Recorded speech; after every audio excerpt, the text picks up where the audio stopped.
And now, speaking of the past, it's time now for a story from the year 1982. Our protagonist is this man, Scott Fahlman. He is a computer scientist in the United States. Back in 1982, he was working at the Carnegie Mellon University. So why are we talking about him today? Because on this exact day in 1982, Fahlman used the first ever emoji or emoticon. It was a smiley face. He typed in 3 characters together, a colon, a minus sign, followed by a bracket. And there you have it, a smiley. His idea was simple. He wanted to better identify messages on the school board. So any post with the smiley face was a joke, and anything without it was serious. Just think about the consequence of what he did that day. Since then, emojis have taken over our lives, our forms of communication across the world. Today, we have 3,600 of them to choose from. Any emotion, any situation, any message, chances are, whether you have the word for it or not, there is an emoji for it. But how did that transformation happen? How did emojis go from scribbled punctuation marks to advanced emotions? Through a gradual process, and a lot of credit for that goes to the Japanese.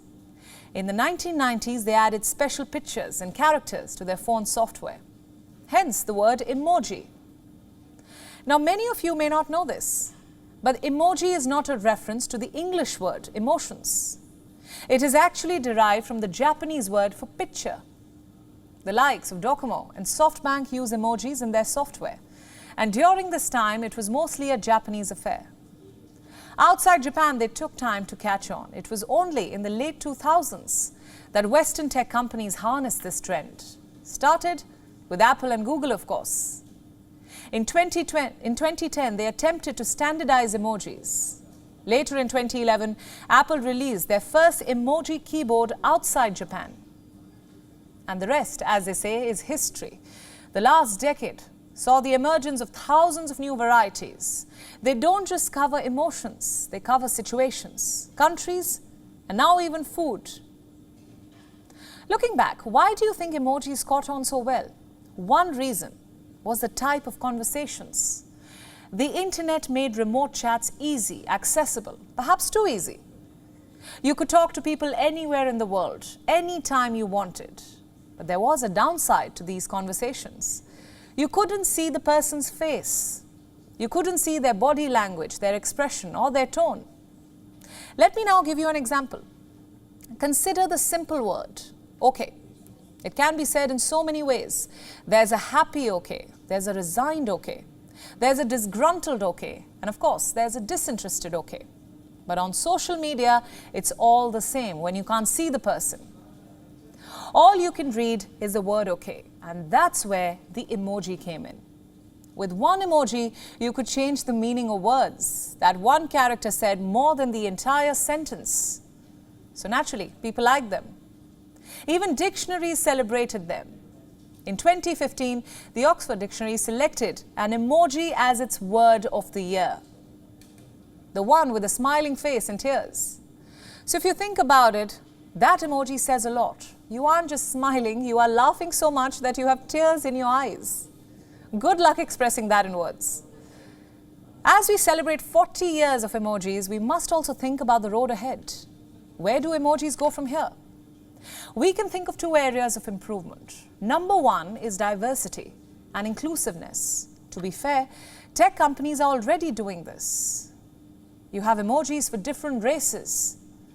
You have, of course, the pregnant man emoji, the same-sex couple emoji, but there is always scope for more improvement. A 2021 poll studied 7,000 emoji users. 83% of them wanted it to be more inclusive as a platform. For example, disabled people. There are hardly any emojis available for the disabled community. They want more helping objects to be added, like wheelchairs or walking sticks or hearing aids. Some of them have made it to the database, but surely more needs to be done. Another example would be food and clothes. Your phone may have a burger or pizza emoji, but my question is, does it have your indigenous cuisine? Chances are it doesn't. Same with clothes and hairstyles. Western attires are the staple in most smartphones. The second improvement should be adaptability. Again, let's give you an example. When was the last time you used emojis in an official conversation? I mean, not with your friends, but proper official chats. Not the friendly ones in your office groups. Chances are you haven't. Perhaps the rare thumbs up here or there, but beyond that, emojis are rarely used in official, formal conversations. Now that needs to change now. Communication tools must adapt to all kinds of conversations. Funny, serious, official, emotional. It must be able to cover the whole spectrum. If not, people will surely move on to other options, and quickly. Today you have stickers and GIFs competing with emojis. They haven't taken over yet, but in the next 40 years, who knows? The fact is, emojis have evolved beyond just a character.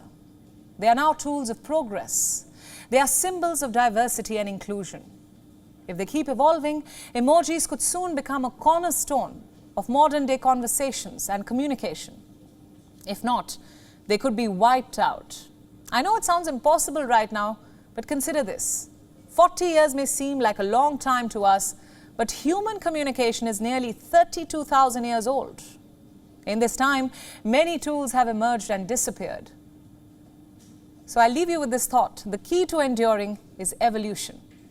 WION World is now available in your country. Download the app now and get all the news updates on the move.